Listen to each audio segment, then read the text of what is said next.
Hi friends, అందరికీ వినాయక చవితి శుభాకాంక్షలు. మా ఇంటి వినాయకుడిని పూజ చూసేద్దాం రండి. మా ఇంటి వినాయకుడిని ఇలా సింపుల్గా డెకోర్ చేసుకున్నాం. వినాయకుడి కోసం ప్రిపేర్ చేసిన ప్రసాదాలను వినాయకుడి దగ్గర పెట్టి దీపం పెట్టుకొని పూజ అయితే స్టార్ట్ చేసేసాం. మా చిన్న టెక్నాలజీని బాగా యూజ్ చేసి వినాయకుడిని శ్లోకాలు అండ్ కథ మొబైల్లో అయితే డౌన్లోడ్ చేసుకున్నారు. ముగ్గురం కలిసి పూజని చాలా బాగా సెలబ్రేట్ చేసుకున్నాము. నాకు వినాయక చవితి అంటే చాలా ఇష్టమైన పండుగ. ఎందుకంటే ఎక్కడ చూడు ఆ 9 days చాలా హడావిడిగా ఉంటుంది కదా. అందులోని మాకు ఇయర్ చాలా స్పెషల్. ఎందుకంటే మా హీరోతో సెలబ్రేట్ చేసుకుంటున్నాము. వ్రతకథ వినేసాక తలపైన అక్షింతలు అయితే వేసుకున్నాము. ఇలా ఎందుకు చేస్తారో అందరికీ తెలిసిందే కదా.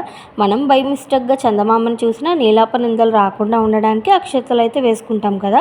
పూజ అయిపోయాక వినాయకుడికి హారతి ఇచ్చేసి మేము కూడా హారతి తీసుకున్నాము. మీరు కూడా హారతి తీసుకుని బ్లెస్సింగ్స్ తీసుకోండి. పూజ అయిపోయాక కిందకైతే వెళ్ళాము. మా అపార్ట్మెంట్లో పెట్టిన వినాయకుడి దగ్గరికి మేము వెళ్ళేసరికి పూజ అయితే అయిపోయింది. అక్కడే కొంచెం సేపు ఉండి పిక్స్ అయితే తీసుకొని ఇంటికైతే వచ్చి ప్రసాదాలు అయితే తింటున్నాము. ఈవినింగ్కి ప్రసాదంగా హల్వా అయితే ప్రిపేర్ చేశాను. ప్రిపేర్ చేసిన హల్వాని దేవుడి గదిలో వినాయకుడి దగ్గర పెట్టి దీపం పెట్టేసి శ్లోకాలు చదువుకొని హారతి ఇచ్చేసి వినాయకుడిని కుంభాన్ని కదిపేసి వినాయకుడికి బాయ్ అయితే చెప్పేశాము. మా అపార్ట్మెంట్లో జరిగే వినాయకుడి పూజ దగ్గరికి కూడా వెళ్ళాము. అక్కడే కొంచెం సేపు ఉండి పూజ కంప్లీట్ అయిపోయాక హారతి తీసుకొని బయట విగ్రహాలు అయితే చూడడానికి వెళ్ళాము. మా దగ్గరలో ఉన్న కొన్ని విగ్రహాలు అయితే చూసాము. మేము ఈరోజు చూసిన విగ్రహాల్లో ఈ విగ్రహం అయితే మాకు బాగా నచ్చింది. మీకు కూడా నచ్చింది కదా. విగ్రహాలు చూసేసాక ఇంటికైతే వెళ్ళిపోయాము. అంతేనండి. వీడియోని లైక్ చేసి సబ్స్క్రైబ్ చేసుకోండి. Bye friends.